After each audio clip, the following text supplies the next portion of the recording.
अच्छी खासी पढ़ाई करने के बाद भी जब नौकरी ना मिले तो यकीन मानिए इंसान जीते जी मर जाता है। और जब वो नौकरी ढूंढने जाता है तो कई कंपनियों में एक्सपीरियंस मांगा जाता है। अब इन कंपनी वालों को कौन समझाए कि भैया आप काम दोगे तभी तो एक्सपीरियंस आएगा। लेकिन इतना सब झेलने के बाद भी अगर कोई इंसान खुद को किसी तरह से संभालने की कोशिश करता है तो घर वाले और रिश्तेदार ताने मार मार कर उसका जीना दुश्वार कर देते हैं। यही कहते हैं कि तू इतना पढ़ लिख गया है फिर भी घर में बैठा हुआ है, कोई तो काम कर ले। अब वो बेचारा करे तो क्या करे, आखिर वो अपनी काबिलियत के लेवल से नीचे आकर किसी भी तरह का काम करने लगता है बस इसलिए कि घर में दो पैसे आ जाएं और लोगों के ताने न सुनने पड़े। लेकिन जरा सोचिए, इतनी तकलीफ इतना संघर्ष झेलने के बाद अगर घर बैठे बैठे एक दिन फोन की घंटी बजे और दूसरी तरफ से कोई कहे कि भैया बधाई हो, आपको एयर इंडिया के ग्राउंड स्टाफ के लिए चुन लिया गया है, तो सोचिए इससे बड़ी खुशी की बात क्या होगी। घर में मिठाइयां बंटने लगेंगी और रिश्तेदारों की जलने लगेगी। और बिल्कुल ऐसे ही कुछ हुआ छत्तीसगढ़ के रहने वाले एक युवक के साथ। अब एक दिन जब वो युवक अपने रोजमर्रा के कामों में लगा हुआ था तभी उसके मोबाइल पर अनजान नंबर से कॉल आई। उसने फोन उठाया तो दूसरी तरफ से एक लड़की ने कहा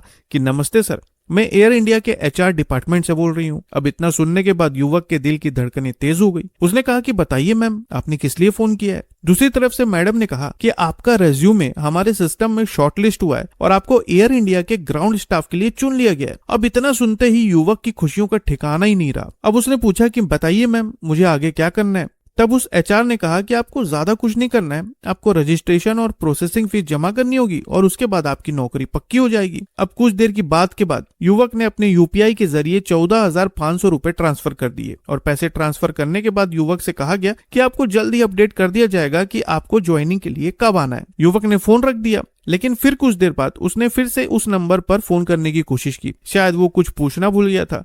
लेकिन जब उसने दोबारा कॉल किया तो फोन लग ही नहीं रहा था। मैसेज किया तो कोई जवाब नहीं आया। अब उसे अजीब सी बेचैनी होने लगी। धीरे धीरे उसे एहसास होने लगा कि कहीं उसके साथ कोई फ्रॉड तो नहीं हुआ है। आखिरकार कई बार कॉल करने के बाद भी जब दूसरी तरफ से कोई जवाब नहीं मिला तब उसने राष्ट्रीय साइबर अपराध रिपोर्टिंग पोर्टल पर जाकर पूरी शिकायत दर्ज की। और फिर यहां से शुरू हुई एक अलग ही कहानी। अब धीरे धीरे ये मामला दिल्ली पुलिस की साइबर टीम के पास पहुंचा और वहां से उन्होंने तुरंत पैसे की ट्रैकिंग शुरू कर दी।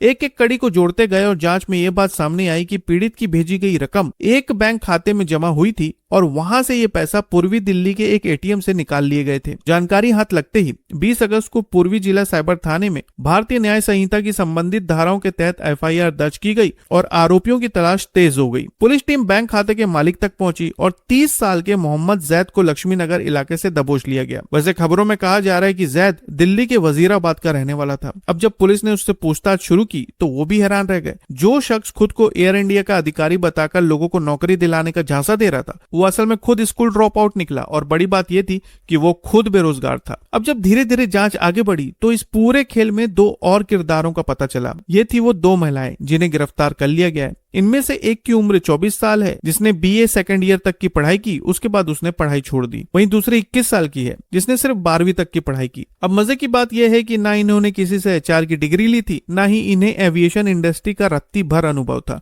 बस इनके पास एक फोन था और रटी रटाई स्क्रिप्ट। हाँ, लेकिन इनके पास एक टैलेंट था, वो था झूठ बोलने का टैलेंट। बस किसी को फोन लगाओ, नौकरी का झांसा दो और पैसे ऐंठ लो। जांच में यह भी सामने आया कि ये पूरा फर्जी कॉल सेंटर लक्ष्मी नगर के एक ही कमरे में पिछले करीब 3 महीनों से लगातार चल रहा था। कहा जा रहा है कि लोगों को ठगने के बाद जो पैसे खाते में आते थे उसे तुरंत एटीएम से निकालकर ये लोग आपस में बांट लेते थे। छापेमारी के दौरान पुलिस को उस कमरे से 6 स्मार्टफोन, 3 पुराने जमाने के कीपैड मोबाइल फोन, कई सिम कार्ड और 25,000 रुपए नगद बरामद हुए। इसके साथ ही जांच के दौरान पुलिस को राष्ट्रीय साइबर अपराध रिपोर्टिंग पोर्टल पर 2 और शिकायतें भी मिली जिनका संबंध उन्हीं मोबाइल नंबरों से जुड़ा हुआ पाया गया। अब पुलिस ये पता लगाने की कोशिश कर रही है कि इस गिरोह ने कुल कितने लोगों को इसी तरह नौकरी का झांसा देकर ठगा है और क्या इनका ये जाल सिर्फ दिल्ली और छत्तीसगढ़ तक सीमित था या फिर देश के और कोने कोने तक फैला हुआ था। तो दोस्तों, अगली बार अगर आपके पास भी किसी बड़ी कंपनी के एचआर के नाम से कोई फोन आए, चाहे वो एयर इंडिया हो या कोई और जाना पहचाना नाम, और नौकरी पक्की करने के बदले फीस मांगी जाए तो एक पल के लिए ठहर जाइए, सतर्क हो जाइए। असली भरोसेमंद कंपनियां कभी भी नौकरी देने के बदले पैसे नहीं मांगती। कंपनी की ऑफिशियल वेबसाइट और असली करियर पेज पर जाकर हमेशा जानकारी वेरीफाई कीजिए